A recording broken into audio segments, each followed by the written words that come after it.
속에서 무분별한 가짜 뉴스들이 마구 또 쏟아지기 때문에 이 사회적인 신뢰도도 점점 떨어지고 있는 현실입니다.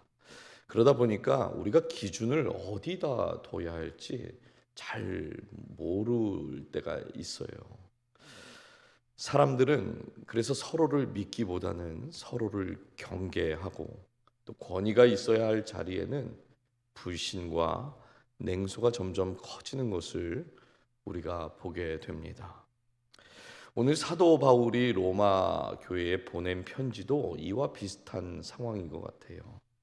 사도 바울 당시 로마는 정의로운 국가는 아니었습니다.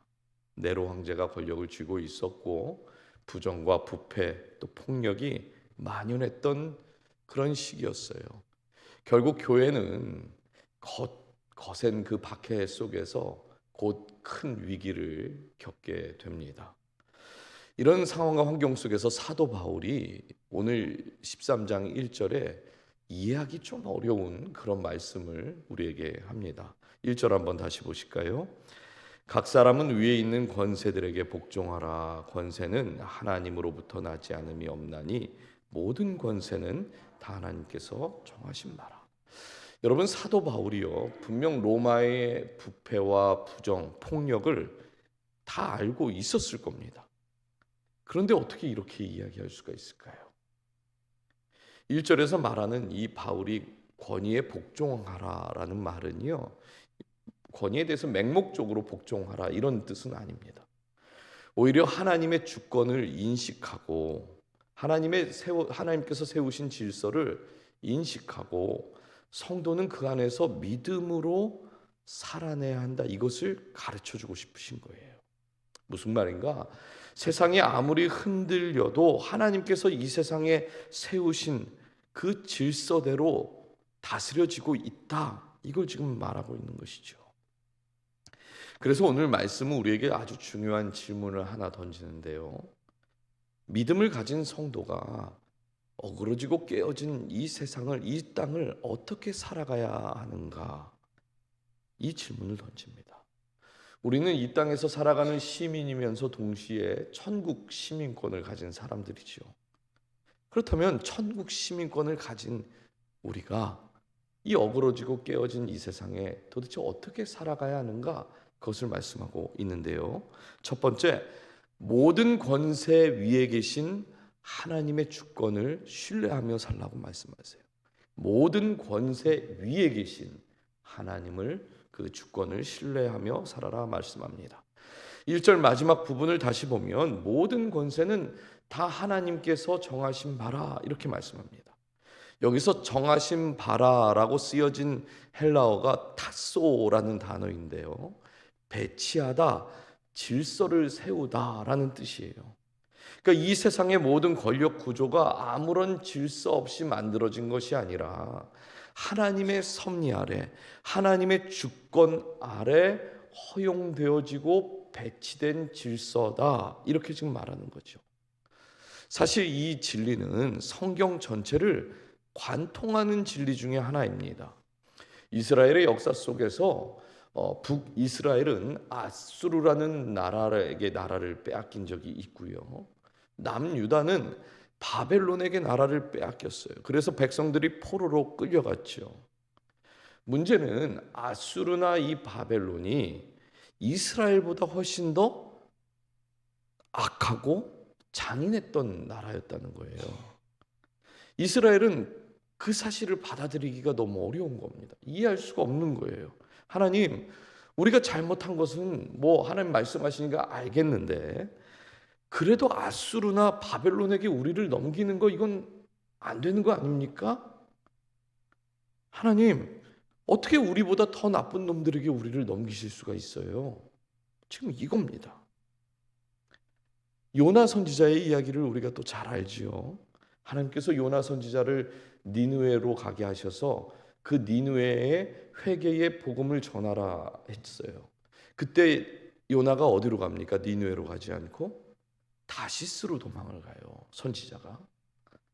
요나가 생각했을 때 니느웨는 지도에서 그냥 없어져야 되고 벌 받아야 하는 그런 나라이지 회개하고 돌이키면 안 되는 나라였던 거예요.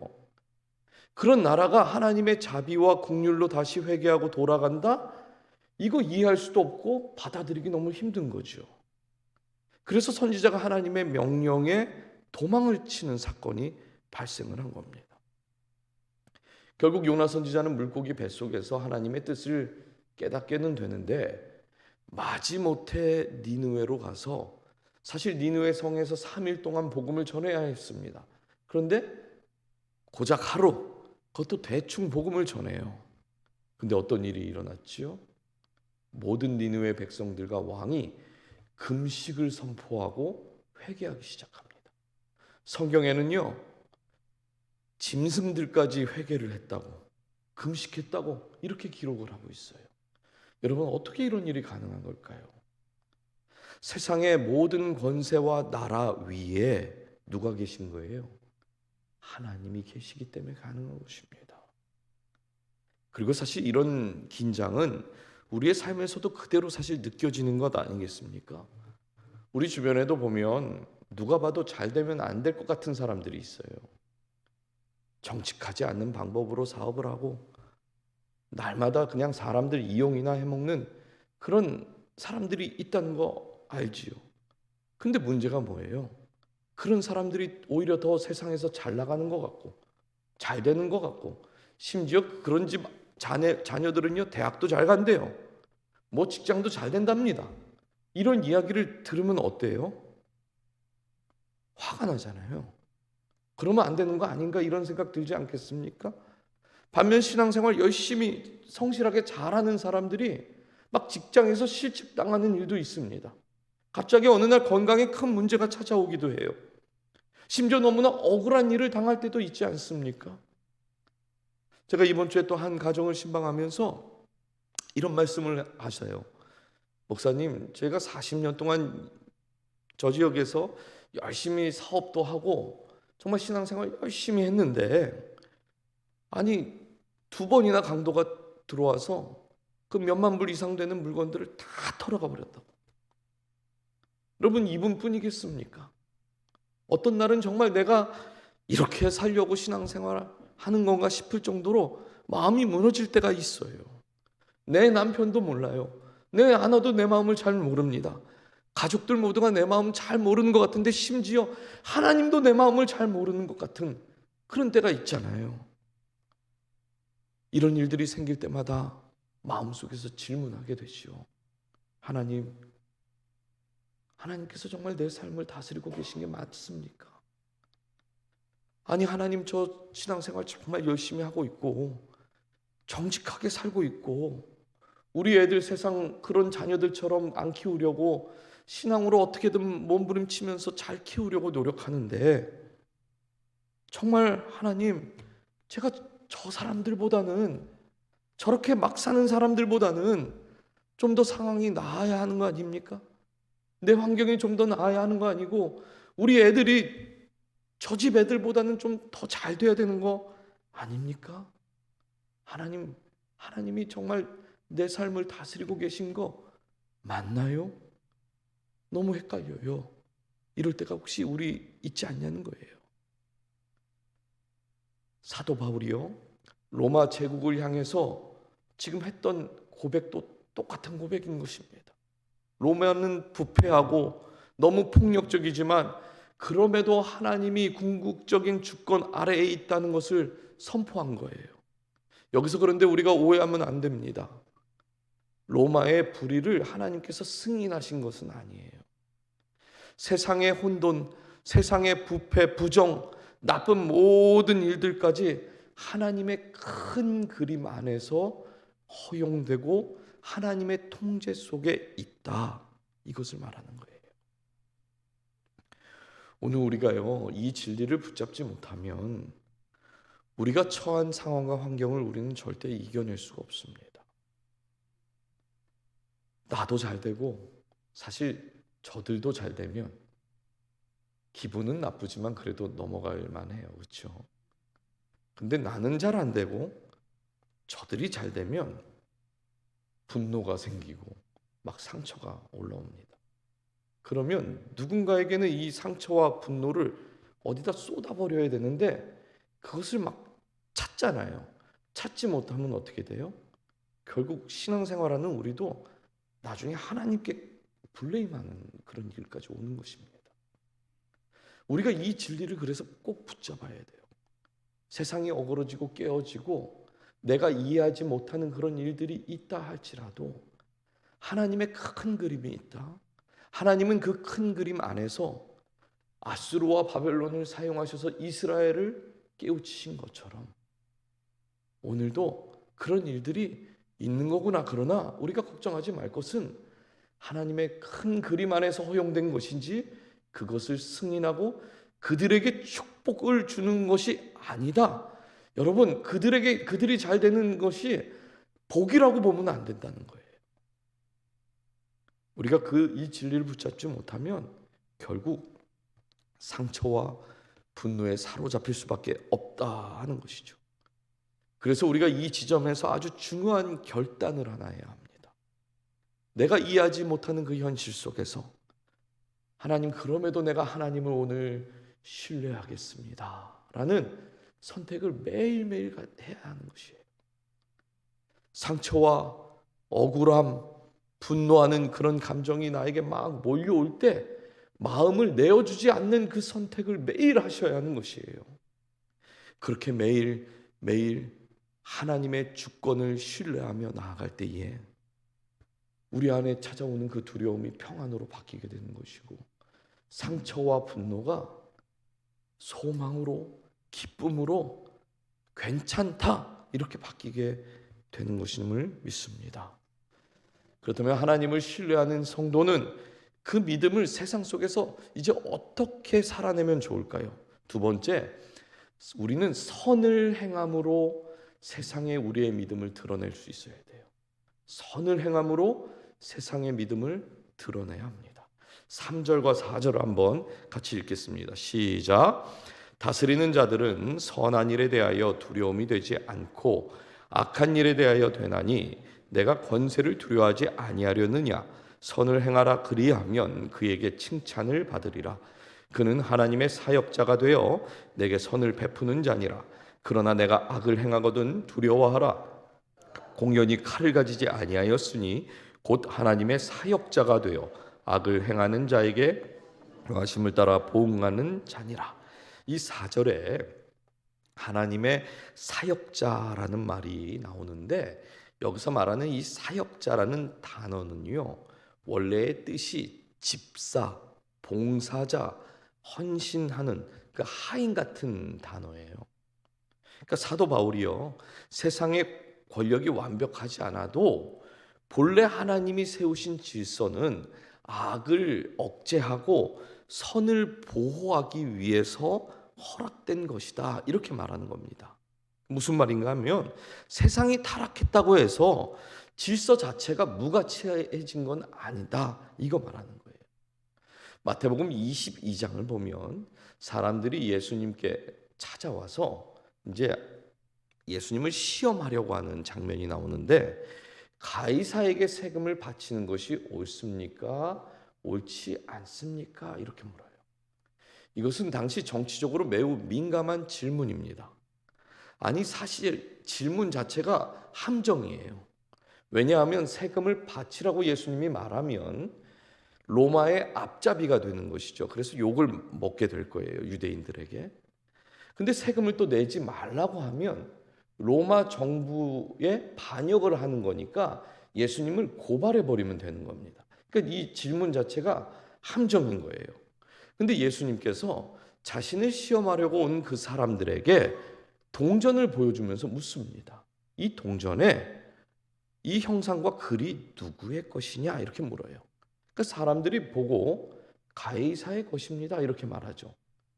그러냐? 그러면 가이사의 것은 가이사에게, 하나님의 것은 하나님께 바쳐라 이렇게 말해요. 여러분, 당시 이 말은 유대인들에게 있어서 매우 큰 충격이었습니다. 그러니까 로마가 유대 땅에서 걷는 그 세금이 그냥 단순히 돈의 문제가 아니었거든요. 여기에는 큰 의미가 두 가지가 있는데 첫 번째는 자신들이 로마의 속국이다라고 하는 것이 그 동전의 상징 속에 있는 거예요. 두 번째는 이 세금에 사용된 동전에 그 황제의 얼굴과 함께 신적 아우구스투스의 아들, 이런 문구가 새겨져 있습니다. 그러니까 유대인들은 이 로마 동전을 손에 만지는 것만으로도 신앙적인 모욕감을 갖게 된 거예요. 오직 그들에게는 유일한 신은 하나님밖에 없는데, 그 동전의 신은 로마 황제라고 얘기했으니까 그 동전을 만지는 것조차 신앙적 모욕감을 느끼는 겁니다. 그래서 예수님도 유대인이니까 이 질문에 피해갈 수 없다 생각을 한 것이죠. 근데 예수님이 도저히 피해갈 수 없는 그 질문을 피해가면서 세상의 권위를 부정한 것이 아니라 절대적인 충성은 하나님께 해라, 그러면 된다, 이렇게 말한 거예요. 무슨 말입니까? 성도는요, 세상의 책임을 다하라는 거예요. 그러나 세상을 절대화하지 말고 하나님께 속한 백성으로서 선을 행하며 사는 것, 그것이 하나님께 충성하는 것이다, 이렇게 말하는 것이죠. 그리고 사도 바울이 이 예수님의 가르침을 지금 로마서 13장에서 그대로 설명하고 있는 것입니다. 여러분, 오늘 우리도 마찬가지예요. 세상이 부패하고 막 불공정한 일들이 막 여기저기 쏟아져 나오고 그런 이야기들이 나올 때 좀 나가서 큰 소리 좀 치고 싶지 않으십니까? 뭐 그러지 않으세요? 막 화가 올라오면 나가서 우리도 큰 소리 좀 치고 싶진 않아요. 이러면 되겠냐고. 예? 사도 바울이 불공정한 일, 불의한 일에 대해서 무조건 침묵하라고 말하는 건 아닙니다. 그러나 하나님의 통치하심을 우리가 믿고 있는 사람들이기 때문에 선을 포기하지 말라는 거예요. 선을 포기하지 말라는 겁니다. 여러분, 오늘날 참 신기한 것은 세상이 교회를 걱정을 해요. 아이고, 교회 요즘 이래서 되겠어요? 이렇게 걱정을 해요. 우리가 세상을 늘 걱정했잖아요. 지금도 우리는 그 세상을 걱정하면서 살잖아요. 근데 세상이 거꾸로 교회 위기 아니냐고, 힘들지 않냐고 우리를 걱정을 해요. 사실 교회가 세상보다 좋은 일 더 많이 합니다. 그렇죠. 대부분의 교회가 지역들을 잘 섬기고 어려운 사람 잘 도와주고 구제하는 일에 힘을 쓰잖아요. 성도로 우리가 살아가면서 직장에서 내 일만 해도 되는데 남의 일도 조금씩 더 도와주려고 하잖아요. 사업하면서 캐시로 들어온 돈들 어떻게 하면 이거 세금을 안 낼까가 아니라 조금이라도 정직하게 우리가 세금을 내야 하는 것을 우리가 선택하잖아요. 여러분, 이런 작은 순종과 선행이 정직하게 사는 모든 것들이 아무것도 아닌 것처럼 보이지만 세상 사람들이 볼 때는요, 이것이 복음의 얼굴이라는 것입니다. 우리가 이렇게 살아가는 것 자체가 세상에 선을 행하는 모습인 것이에요. 저 사람들은 세상이 정말 불공평하고 깨끗하게 살기가 너무 힘든데 놀랍게도 자꾸만 선을 행하네, 정직하게 살려고 하네. 막 어떤 폭동 같은 게 일어나면 어떻게 됩니까? 막 가게들을 막 털고자 막 난리가 나요. 그런데 우리 믿는 사람들이 저기 지금 주인 없고 사람들 다 털어가니까 우리도 들어가서 좀 털어볼까? 우리가 그럽니까? 그러지 않아요. 그러지 않는 것 자체가 세상에 뭘 얘기하는 거예요? 우리가 선을 행하고 있다는 것을 이야기하고 있다는 것입니다. 사랑하는 여러분, 믿음은요, 단순히 우리가 마음으로만 하나님을 신뢰합니다, 이걸 말하는 것이 아닙니다. 하나님의 주권을 믿는 성도는 우리의 삶 속에서 선을 행함으로 그 믿음을 세상에 증명하게 되어 있는 것이에요. 나가서 꼭 우리가 진짜 무슨 집회하는데 나가서 소리 지르고 같이 동참하지 않으니까 우리는 아무것도 안 하는 거 아닌가? 그게 아니라는 거예요. 우리가 삶에서 지역을 세우고 직장을 세우고 정직하게 살아내는 그 모든 것들이 사실은 우리가 외치고 있는 것입니다. 그것이 복음이라. 그러므로 세상이 악하고 혼란스러워도 선을 포기하지 않고 오히려 우리의 삶에서 작은 그 선을 행함으로 하나님의 나라를 드러내는 그런 통로가 되시기를 주님의 이름으로 축복합니다. 마지막 세 번째는 양심으로 순종하며 하나님의 이름을 영화롭게 하며 사는 것이에요. 5절을 보겠습니다. 그러므로 복종하지 아니할 수 없으니 진노 때문에 할 것이 아니라 양심을 따라 할 것이라. 사도 바울이요 여기서 아주 중요한 전환을 하나 합니다. 성도는 세상의 권세에 순종을 하되 두려움 때문에 순종하는 것이 아니라 뭐 때문에 순종하는 거래요? 양심 때문에. 양심 때문에 순종하는 거예요. 여기서 말하는 양심은 함께 아는 것을 말합니다. 누가 함께 아는 거예요? 나하고 내 아내가 아는 걸 말하는 겁니까? 내가 알고 하나님이 아는 거예요. 그게 양심이에요. 내가 알고 하나님이 아는 것, 그게 양심입니다. 사실 도덕적인 면이나 윤리적인 면에서 대부분의 사람들이요 질서를 잘 지켜요. 뭐 나쁘게 사는 사람들 그렇게 많은 거 아닙니다. 대부분은 도덕적이고 윤리적인 삶을 잘 살려고 애쓰죠. 지금 사도 바울은 믿는 성도들이 그 정도 수준에서 사는 것을 이야기하는 게 아닙니다. 우리 다윗이 밧세바를 범한 사건을 우리가 잘 알고 있는데, 다윗이 밧세바를 범하고 우리야 장군을 죽였어요. 다윗은 하나님의 뜻이 뭔지 알았음에도 자신의 욕망을 따라서 양심이 무너져 버린 거예요. 양심을 버리게 되니까 어떻게 됩니까? 더 깊은 죄악으로 가지요. 결국 살인을 하는 죄까지 저지르게 됩니다. 오늘 말씀으로 적용하면 양심을 누른 거예요. 근데 하나님께서 다윗에게 나단 선지자를 보내서 그 죄를 지적하니까 다윗이 도망쳤습니까? 아니면 죄를 부인했습니까? 아니에요. 하나님 앞에 그냥 바로 납작 엎드립니다. 그렇죠? 이것이 바로 양심인 것이에요. 우리가 가진 양심은 사실 다윗처럼 실패할 수 있는 그런 양심입니다. 그러나 하나님의 말씀과 성령의 책망이 있을 때 다시 다윗처럼 우리의 양심이 깨어날 수도 있어요. 그러니까 우리도 실패의 자리에서 일어날 수 있다는 거죠. 완벽하게 우리가 넘어지지 않으면 가장 좋겠지만, 그런 양심을 지켜내는 것도 우리에게 매우 중요하겠지만, 하나님께서 우리에게 원하시는 양심은요, 넘어지더라도 다시 일어나서 하나님께로 돌아오는 것입니다. 여러분, 우리가 양심을 따라 순종하겠습니다 하는 것은 세상에서 단지 착하게 살라는 것이 아니에요. 언제 어디서나 하나님이 우리 눈앞에 계신 것처럼, 왜요? 양심은 나도 알고 하나님도 아는 거니까 하나님은 늘 우리 눈앞에 계신 거예요. 그래서 하나님 앞에 서 있는 마음으로 주님이 기뻐하시는 것을 선택하라는 것입니다. 그것이 양심인 거예요. 세상은요, 칭찬을 받기 위해서 아니면 처벌을 피하기 위해서, 나를 두려움 속으로 빠뜨리려고 하는 그런 일들을 피하기 위해서 선택이라는 걸 해요. 그러나 성도는 처벌 때문이 아니라, 두려움 때문이 아니라 뭐예요? 하나님을 경외하는 마음으로, 그 하나님이 주신 양심 때문에 우리가 선택하게 되는 줄 믿습니다. 겉으로 볼 때 세상 사람들하고 우리하고 같은 행동처럼 보이지만 동기 자체가 다르다는 것이죠. 우리는 불이익 때문에 선택하는 게 아닙니다.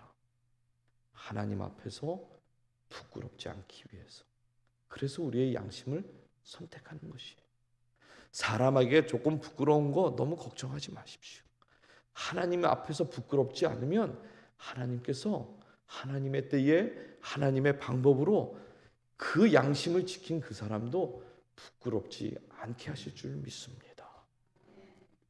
그래서 오늘 우리가요, 이 말씀을 마음에 꼭 붙들었으면 좋겠어요. 세상이 흔들려도 하나님은 여전히 그 세상을 다스리고 계신다. 그러므로 우리가 해야 할 것은 하나님의 주권을 신뢰하고 선을 포기하지 않고 하나님 앞에서 부끄럽지 않는 그 양심을 가지고 살아내는 것, 그것이 하나님께서 우리에게 이 땅을, 천국 시민권을 가지고 이 땅을 살아가는 저와 여러분에게 원하시는 삶인 줄 믿습니다. 우리 교회가 그렇게 살아갈 때에 세상도 부끄럽지 않고 하나님 앞에서도 부끄럽지 않는 그런 교회가 될 줄 믿습니다. 우리 이 시간 주신 말씀을